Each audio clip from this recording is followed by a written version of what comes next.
National Broadcasting Company invites you by transcription to join The Chase.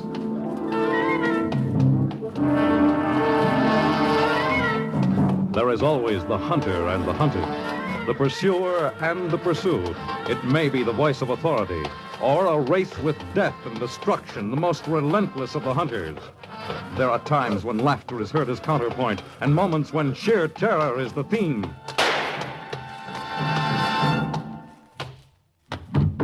But always there is the chase.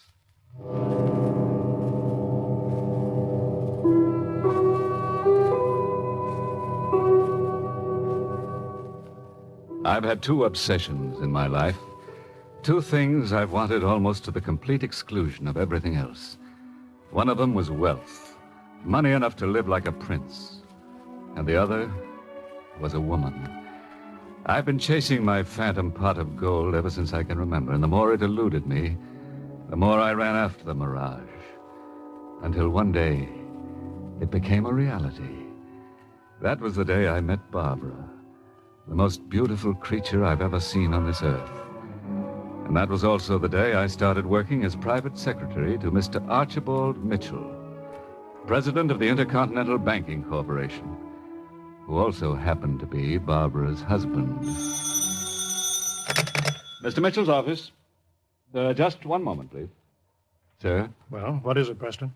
There's a Mr. Richards outside to see you in regard to the Watson matter. Tell him to take that up with Granville. I can't be bothered. Mm-hmm. Ask Mr. Richards to see Mr. Granville, please. No, he's in conference right now. Oh, incidentally, I see that Mr. Richards hasn't made an appointment. His name isn't listed in my book. Now, make certain that no one disturbs Mr. Mitchell unless he's made a previous appointment. Yes, and please pass that information on to the other girls in the office. Well, I see you're already taking charge of the office, in spite of the fact that you've only been with me for 6 hours. 6 hours and 20 minutes, sir. And if I'm to get any discipline out of the office staff, it's essential that I show my authority now. With your permission, of course. Well, that's all right with me. That's why I hired you. Keep things moving around here and relieve me of unessential details. I hope I'll fill your requirements, sir. Preston? How old are you? 41, sir. According to your employment certificate, you've had an excellent education. And your references are the best. Thank you, sir. How does it happen that a man of your background and intelligence...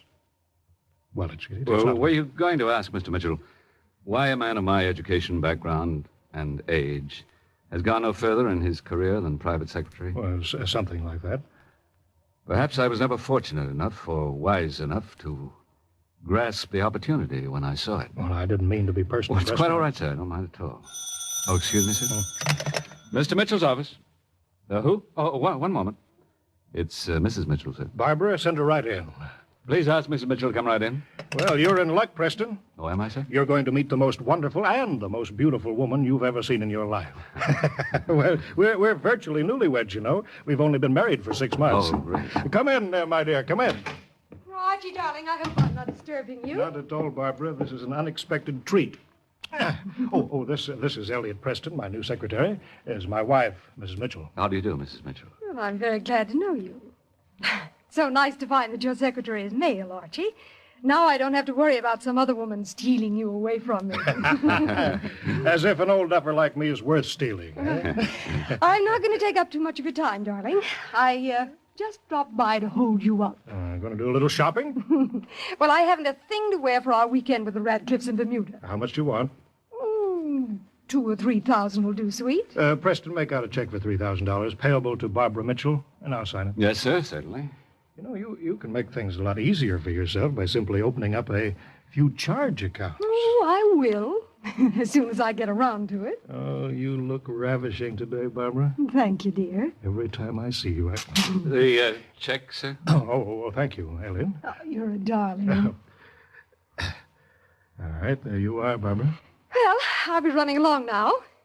Mr. Preston, it's very nice to have met you. The pleasure was mine, Mrs. Mitchell. I'm sure we'll see each other again. Well, goodbye, Archie, and don't work too hard. Au revoir.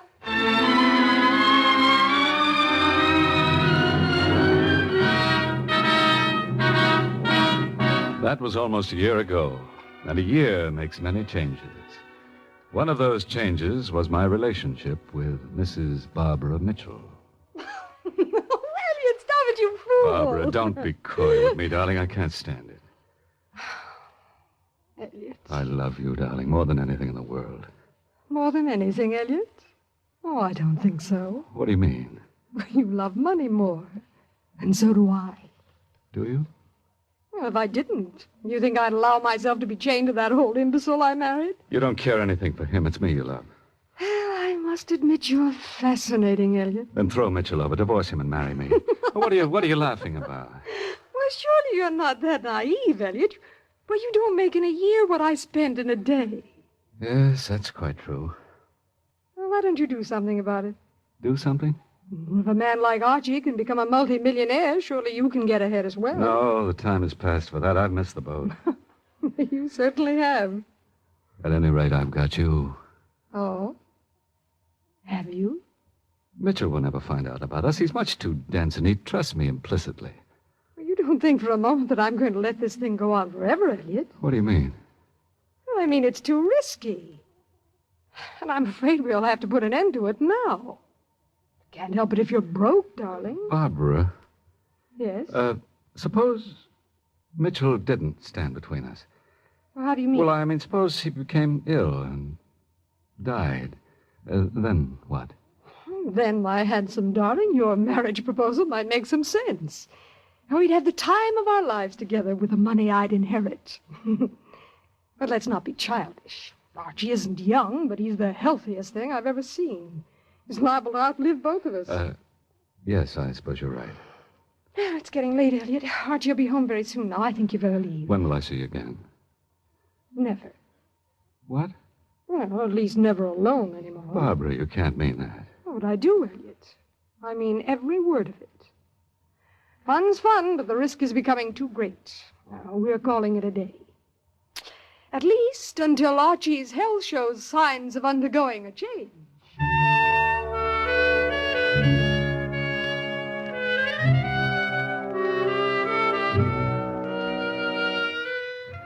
When I left her, it was like leaving my last chance at really living. For months I'd been under a delusion that it was going to last forever. Now it was over, and there was nothing.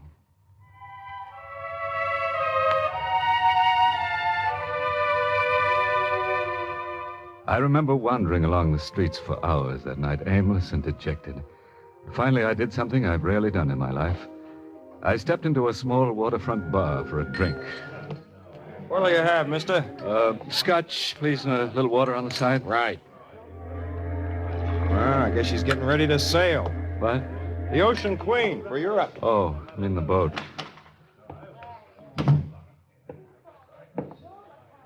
Yeah? I look for job, mister. You're looking for what? Job to work. I got no chops. Get out of here. Well, then you give me a sandwich. I pay you when I have money. I'll give you a sandwich. I'll give you lumps, that's what.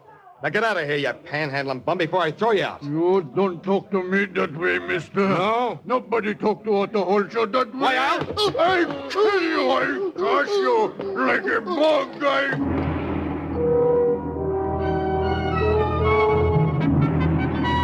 The barkeep was a big man, but the man he had tried to strike was the most powerful human being I'd ever seen.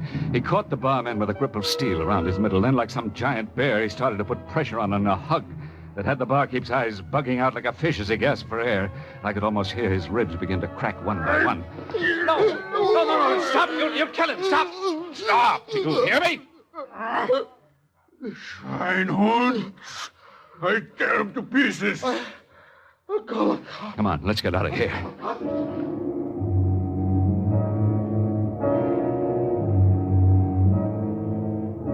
Before the barkeep could find the strength to move, I had the bear outside and into a cab, where I'd suddenly realized that this overgrown, stupid dolt was the answer to my dilemma. His name was Otto Horcher, and he was a seaman who jumped ship 2 weeks before. He was squat and thick-set with a low, sloping forehead and a filthy mat of hair. And as I questioned him, I became even more convinced that this sluggish, powerful brute with the mind of a child was just what I'd been waiting for.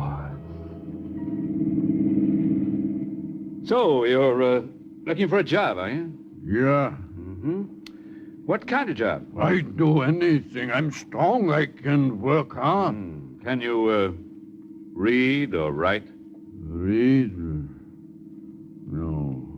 Right, I think maybe my name. No, don't let it trouble you, Otto. For the work I have in mind, your qualifications are perfect.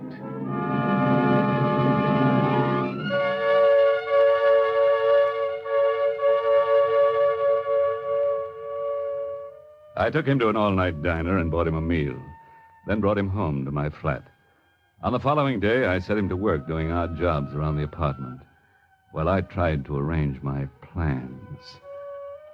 That afternoon in Mitchell's office, my plans suddenly crystallized. I had those Wickersham reports for you, Mr. Mitchell. Oh, thank you, Preston.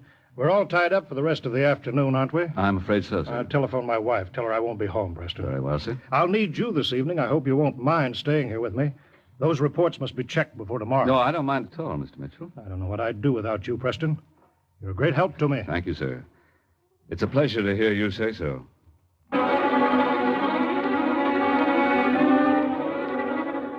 The office was empty by 6. And at 6:45, I excused myself for a short time, ostensibly to have a bite to eat. I walked across the street, stepped into a phone booth, and dialed my own number. Yeah? Otto, this is Mr. Preston. Yeah, Mr. Preston. I've cleaned up the house for you. Yeah, I know. That's fine. Otto, now look. I'm working late tonight at my office, and I forgot some papers. They're in an envelope on the top of my desk. I'd like you to bring them down to me. Take a cab. You'll find some change in the bureau drawer. Yeah, Mr. Preston. The address is... Oh, I forgot you can't write. Well, look, try to remember this.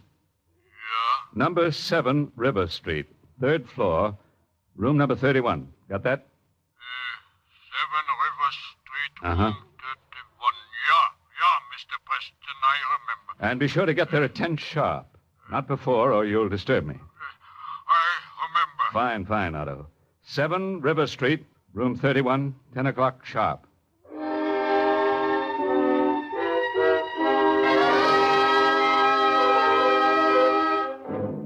I'd had only 4 hours in all to make my plans. But luckily, I already owned an unregistered revolver. It was a German Luger, too, which made things even simpler. I went back to the office and worked quietly with Mitchell until 10:15. Then I slipped the gun from my pocket. Well, I think we can call it an evening, Preston. What's that? It's a revolver, Mr. Mitchell. Now, look here, Preston. I can take a joke. But your sense of humor is on the morbid side. Stop pointing that thing at me. Behave yourself. I'm sorry, Mr. Mitchell, but I'm going to kill you. Have you gone insane? Yes, I have. For your wife. You idiot, put that gun down. You want me to call the police? I'll call them myself after you've gone. You have gone crazy. When you die, your wife will have your money, and I'll inherit both, Mr. Mitchell. Does Barbara know about this? No. And do you think for one moment that you'll get away with this? Oh, yes. Well, then you're even madder than I imagined. I'm sorry to do this, but it's the way things have turned out. Goodbye, Mr. No, Mitchell. for heaven's sake, don't!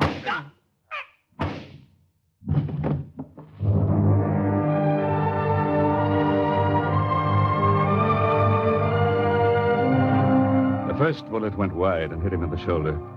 But the second went straight through the heart. Quickly, without disturbing the body, I removed his ring, watch, and wallet. Then stepped behind the door just as it opened, and Otto walked into the office. For a moment, he stared stupidly at the body. Then, as he started to turn, I brought a heavy desk paperweight down across his stupid head and laid him out flat next to Mitchell. I took the Luger, wiped it clean of prints, then forced it into Otto's limp hand. I put the ring, the wallet, and the gloves in Otto's pocket, then walked to the telephone. Operator, get me police headquarters.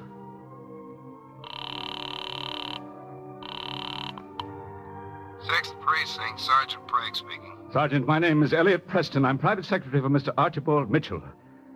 He's been murdered, Sergeant. Where are you calling from? Mr. Mitchell's office. He's lying here on the floor next to the man who robbed and killed him. I managed to hit him with a paperweight and knock him out. Hurry, please. It's number 7 River Street, office number 31. 7 River, room 31. We'll be right over.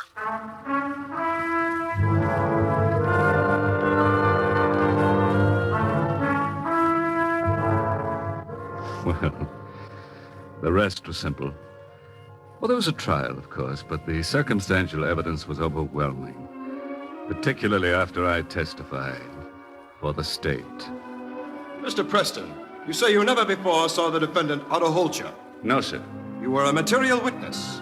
You heard the shots and found him bending over the body. I'd gone out of the office for some water, sir, and Otto Holcher's back was towards me as I returned.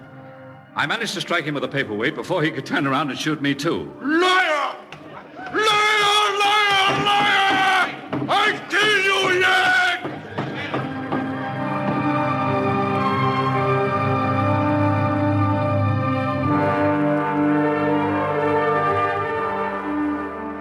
His testimony in his own defense was a jumble of helpless denials, as I expected it to be.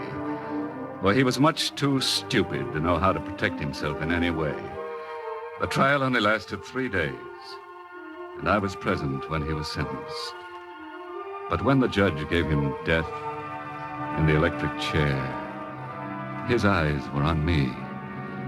And if I ever saw a blind, maniacal hatred, I knew it was in Otto Hulcher's heart.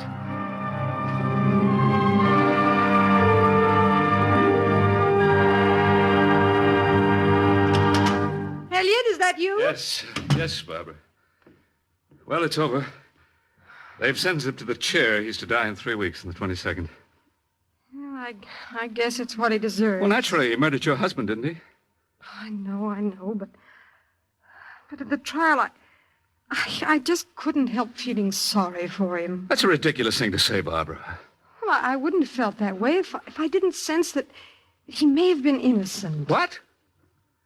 What are you getting so angry about? You virtually called me a perjurer and then asked why I'm angry? Why, I didn't call you anything of the kind, Elliot. I know you were a witness to it all, but at the same time, you said you didn't actually see him fire the shots that killed Archibald. I suppose you're sorry Mitchell's dead. You're actually disappointed about our being together finally. Oh, don't be a fool, Elliot. Well, you know Archie never meant a thing in my life. Now I have you and his money. What more could I ask? Well, then, let's not have any more sentimental dribble over an idiotic homicidal maniac. Otto's getting just what he deserves, darling. The chair. And I, for one, will be very glad to see him get it.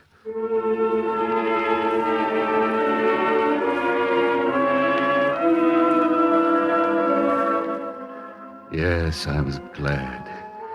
I counted the days until Otto's execution. Somehow, I felt I wasn't really safe until he was out of the way. And as the execution day approached, I became more and more uneasy. Finally, the 22nd arrived. He was slated to die at 11 p.m., and a little before 10, I was in Barbara's suburban home, waiting. Oh, I wish you'd stop pacing the floor that way, Elliot. You're making me nervous. I'm sorry. Now, why are you so upset? Upset? Who's upset? Well, you've been building yourself into a bundle of nerves for the past 2 weeks. Well, after all, I was an important witness at the trial, largely responsible for Otto's conviction. But still, you said you had no sympathy for him. Oh, I haven't. Well, I don't blame you. Not after the way he kept looking at you during the trial. What do you mean? If ever I saw hatred on a man's face and murder in his eyes, that poor fool had them both for you. Yes. Yes, he does hate me, doesn't he? If he had the chance, he'd do just what he threatened to do, tear me limb from limb. But his last chance will be gone. About an hour from now.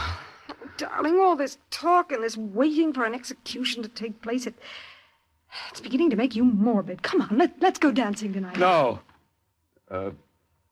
No, not tonight, Barbara. Tonight I want to remain right where I am until it's over.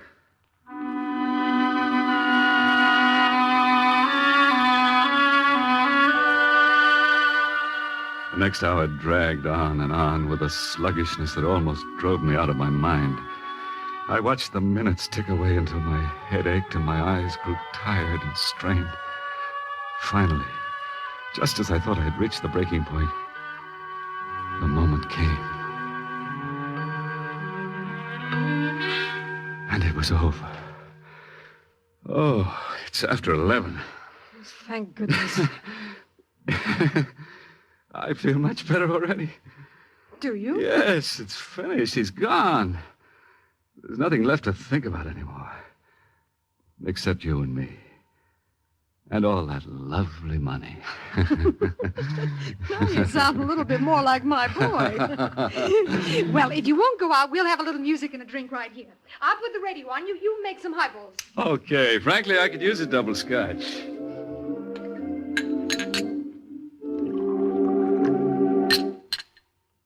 That's funny. Hey, what happened to that lovely Ladies program? and gentlemen, we interrupt this program for a brief news announcement.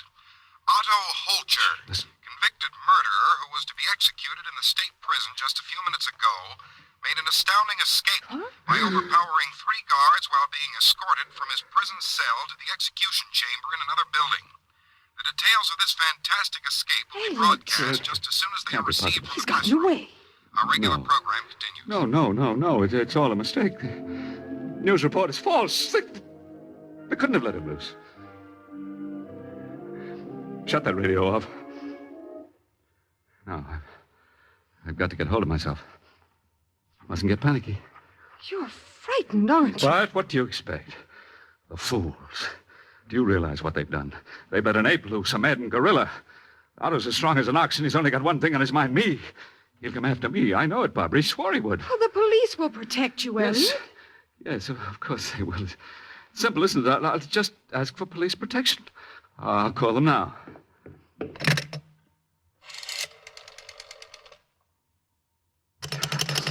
What's the matter? Don't know. I can't get a dial signal. Here, let me try. All right. Oh, the phone's not working, Elliot. But it was working 2 hours ago. Well, it's just some mechanical failure. That has to happen at a time like this. The car. Barbara, we'll take your car. We'll drive into town to the nearest precinct. All right. Don't stand there like a stone image. Hurry, I haven't got a minute to lose.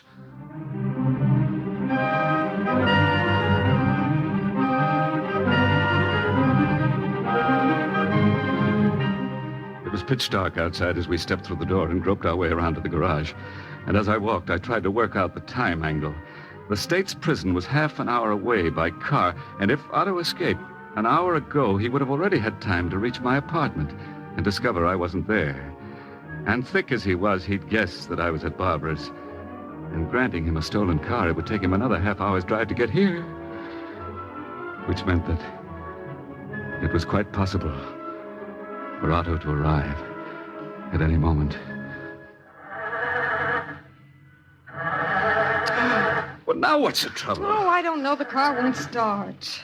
Well, what's wrong with it? Well, it must be the battery. The garage man told me to change it over a week ago, but I forgot. You moron. You careless. Don't talk to me that way, Elliot. I won't stand for it. I'm sorry. Forgive me, Barbara, please. Let's go back inside the house. I'll think of something.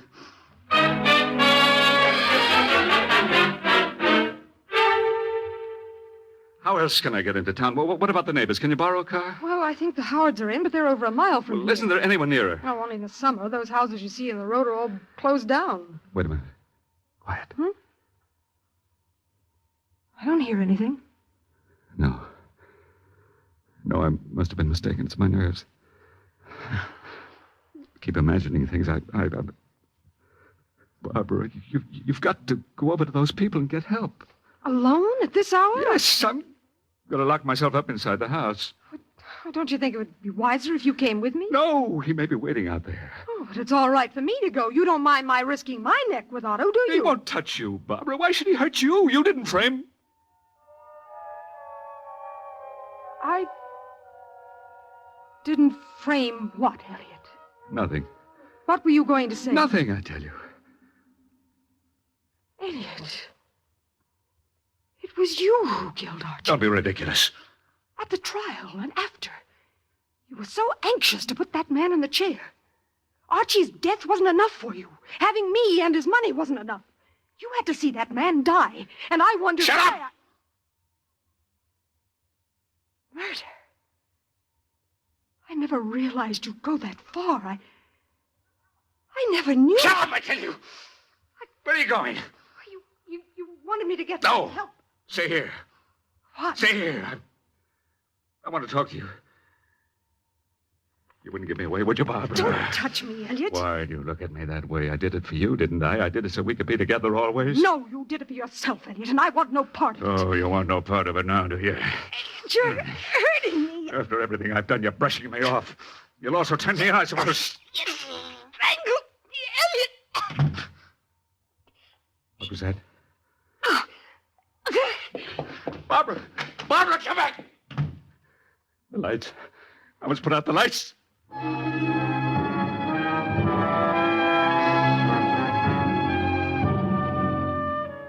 Otto was in the house. I knew he was in the house looking for me. I had to hide. I had to hide somewhere in the darkness till I got the chance to run. I put out the lights and waited, straining for the slightest sound. And then I heard him. It was Otto, lumbering up the stairs, looking, searching for the man he hated. I was alone, with nothing to defend myself with, and my heart pounded till I thought it would burst. Then the door opened, and I saw his shadow standing there, knowing that I was cowering inside the room, actually seeing me in the dark like the animal he was. No, don't kill me, Otto! I'll tell the police the truth. I'll tell them I murdered Mitchell. I'll confess I framed you, Otto. Don't kill me. Hold yourself together, mister. You're not Otto. You're a policeman. Tried to reach you at home, Preston. And we thought Mrs. Mitchell might know where you were, but the phone wasn't working. So I came over here. We knew you'd be scared when you heard about Holcher. And we wanted to tell you he'd been picked up 10 minutes after his escape. Otto? Picked up? But from what I just heard you say, mister, we won't have to hold him very long. I think you've got a date to have a talk with the district attorney.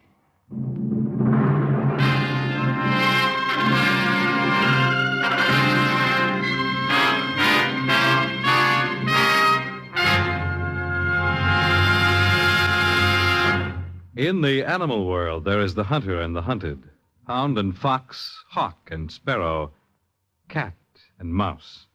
But who is to judge precisely which is the pursuer or the pursued as we enter the chase?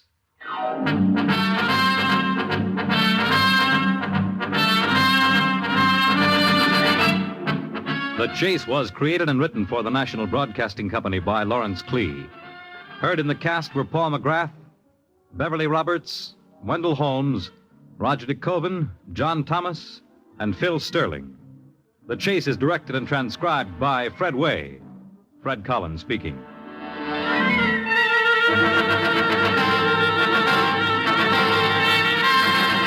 Next week, a frightened woman frantically tries to stop a juggernaut of death which she herself has begun on The Chase.